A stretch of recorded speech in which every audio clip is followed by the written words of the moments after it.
All right, so getting on with our pen and ink lesson. Contour hatching, where you're hatching, but your lines are conforming to the contour of the object.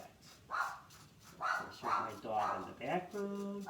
Now another method is being random and not really caring. I would call this the lazy man technique or the scribbly technique, which is you don't go in any particular direction. You know, you just sort of, I don't care. It's the end of the day, and I'm just going to get my pen to work here. There you go. You just do it like this, scribbly. This is kind of fun. I kind of like doing this. I like the way it looks. You know, each one of these lends its own character to your drawing, right? I'm building up value, but my lines are rather random, right? I call this the scribbly technique or the random, I don't care anymore. Well, but again, it's kind of fun.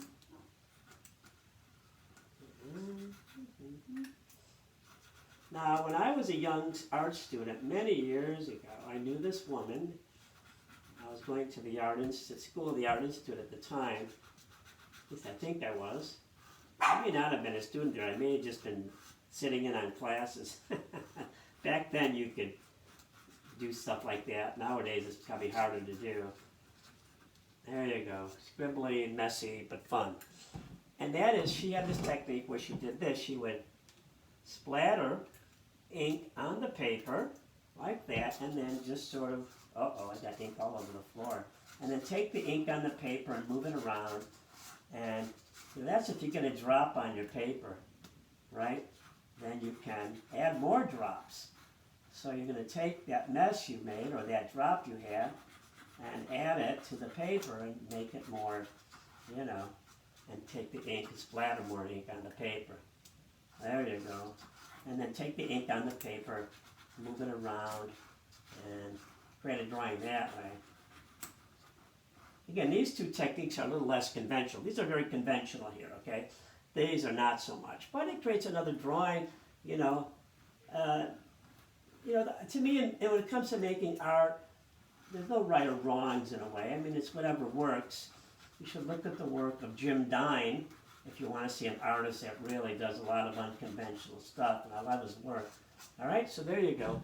There's 5 different techniques. We're going to try them. Or you could try at least these 3, but you could try these others too.